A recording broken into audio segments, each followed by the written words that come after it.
스촨성은 대교입니다. 유라시아판과 한강 대교. 인도판이 만나는 곳이라 지진이 잦았습니다. 그래서 지진이 일어날 때면 막심한 피해를 입었고 그때마다 기근이 동반됐죠. 또 높은 산세에 지나치게 고립된 지역이라 기근이 들었을 땐 다른 지역들에서 식량을 구해오기도 쉽지 않았습니다. 그래서 스촨 사람들은 기근이 발생할 때마다 살기 위해 식인을 행했고 그것이 하나의 관습이 되어버렸습니다. 거기다 홀로 고립되어 있다는 점 때문에 다른 지역들에서는 식인 문화가 사라질 동안 홀로 식인 문화를 유지한 이유도 있었죠. 물론 현재는 그런 관습이 대부분 사라지긴 했지만 중국인들 사이에서 스촨성은 식인으로 가장 유명한 곳으로 기억되고 있다네요. 와, 가장 먹을 것이 풍부한 곳에서 식인이 가장 발달했다니 참 아이러니하네요. 그래도 뭐 그만큼 고립된 지역이라 기근 시엔 어쩔 수 없긴 했을 것 같습니다. 왜냐면 식인은 섬이나 정글처럼 고립된 지역에서 자주 발생하긴 하거든요. 자, 그렇다면 대체 중국에서는 어떤 식인 사건들이 있었을까요? 그리고 또 중국의 식인은 언제쯤 끝이 났을까요? 혹시 아직도 식인을 하고 있는 놈들이 있을까요? 그 비밀을 지금 한번 알아봅시다. 중국의 약 식인 1km 앞 시속 80km 단속 구간입니다. 400여 나오는 것대 정도로 중국 역사에서 빈번하게 일어났는데요. 중국인들은 대체 언제부터 식인을 했을까요? 중국의 기록상 최초의 식인은 고대 은나라 때였다고 합니다. 그 기록은 은나라의 마지막 왕이자 국군이었던 주왕에 관한 것인데요. 주왕은 해, 고, 자 이 세 가지 방식으로 인육을 조리했다고 합니다. 해는 고기를 잘게 썰어 누룩과 소금에 절인 음식으로 흔히 젓갈을 떠올리시면 됩니다. 고는 점여서 말린 고기로 육포를 떠올리시면 되고요. 자는 구운 고기로 스테이크 정도로 보시면 되죠. 주왕은 신하들은 물론 자신의 아내와 처가 식구들까지 이 세 가지 방법으로 조리해버렸다고 하는데요. 그가 이렇게 난폭한 식인을 자행했던 이유는 당시 중국에선 사람을 요리하는 것이 가장 잔인한 형벌이었기 때문이었습니다. 특히 죄인을 요리해 그의 부모나 자식들에게 먹였다고 하는데요. 가족들이 먹지 못할 경우에는 가장 미천한 자들인 거지나 죄수들에게 먹였다고 합니다. 심지어는 제후국의 왕들이나 신하들에게 보내기도 했는데요.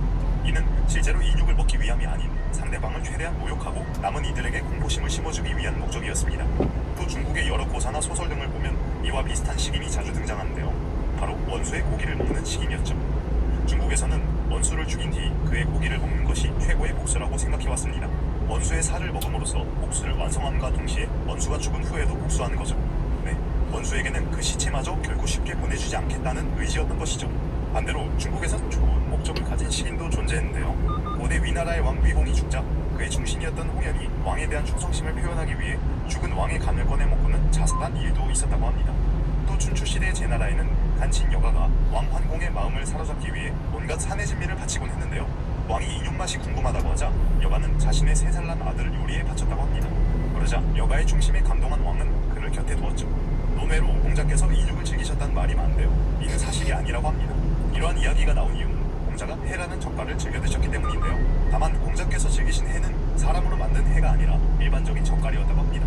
네, 해는 젓갈 조리법일 뿐이지 인육 요리가 아니었던 것이죠. 약 500m 앞 시속 80km 단속 구간입니다. 정치 싸움에 휘말려 젓갈로 만들어진 형벌을 받았는데 그것을 보시고는 이후론 젓갈을 입에 대지도 않으셨다고 합니다.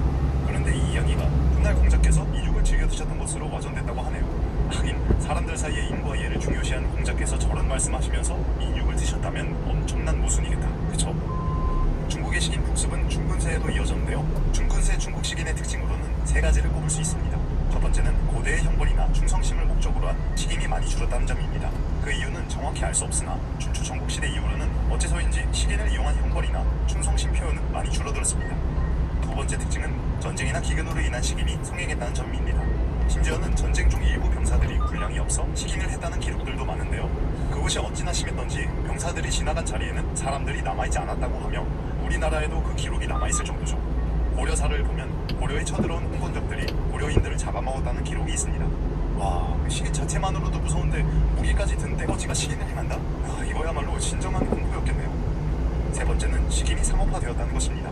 중국의 경우 워낙 식인이 반복되었기 때문에 식인이 관습화되었습니다. 그렇다 보니 중국에선 식량이 풍족했을 때조차 식인이 자주 일어났는데요. 그 결과 인육을 즐기는 자들이 나타났고 인육으로 돈을 벌려는 이들까지 등장했습니다. 그래서 곧 상업이 발달한 대도시들이 식인의 온상지가 되었죠. 네, 식인이 상업화된 것입니다. 어떻게 상업화됐냐고요? 우리가 생각하는 일반적인 다른 동물의 고기와 똑같이 상업화되었습니다. 다만 한 가지 놀라운 것은 인육이라고 해서 특별히 비쌌다거나 구하기 힘든 것은 아니었다고 하는데요. 그 정도로 식인이 성행했던 것이죠. 하지만 사람을 동물처럼 사육하거나 사냥할 수는 없었기 때문에 주로 홀로 여행하는 나그네들을 납치하거나 사형수, 노비들로 요리했다고 합니다. 와, 근데 저 큰 도시에서 음식점을 운영해야 할 정도면 공급해야 하는 고기의 양이 만만치 않았을 텐데 어떻게 다 수급했는지 의문이네요. 중국 중국에선 이처럼 식인이 상업화되다 보니 한 가지 역설적인 일이 발생했는데요. 보통 식인은 나라의 큰 기근이나 전쟁 등이 발생했을 때 그 정점을 찍곤 하는데, 반대로 중국에서는 기근 때가 아닌 중국 최대 상업 전성기였던 당나라와 송나라 때 활발했다고 합니다. 이들의 상업적 시기는 참 다양한 기록으로 남아있는데요. 과거 중국을 방문한 여러 외국인들의 기록을 보면 그것을 잘 알 수 있습니다. 9세기에서 10세기경 중국을 다녀온 여러 아랍 여행가들의 기록을 보면 중국 시장에서는 이륙을 흔히 찾아볼 수 있었다고 합니다. 조반니 다 피안델 카르피니는 북중국에서 이륙은 아주 흔한 식량이었으며 한커우시에는 이륙만 전문으로 요리하는 식당이 있었다고 기록했습니다. 이처럼 식량이 풍족할 때조차 식인이 성행하던 중국. 하지만 지속적인 중국 왕조들의 식인 억제 정책으로 인해 식인 풍습은 계속해서 줄어들었는데요. 하지만 안타깝게도 명, 정, 중화민국 등 여러 가지 역경이 발생하자 중국인들의 식인 풍습은 다시금 부활하고 말았습니다.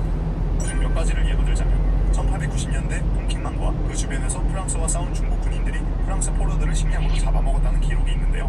이들은 프랑스 포로들을 잡아먹으면 이들의 용기를 흡수할 수 있다고 믿었다고 합니다. 또 마오쩌둥의 문화 대잔치가 일어난 1960년대에도 식인 행위가 행해졌는데요. 광시 대학살 같은 곳에서 홍위병들이 지식인들을 정치범으로 몰아 죽일 때 군중들 앞에서 이들의 간을 빼먹는 일들이 있었다고 합니다. 와, 대중들 앞에서 식인은 약 정작 1km 되게 좀 시속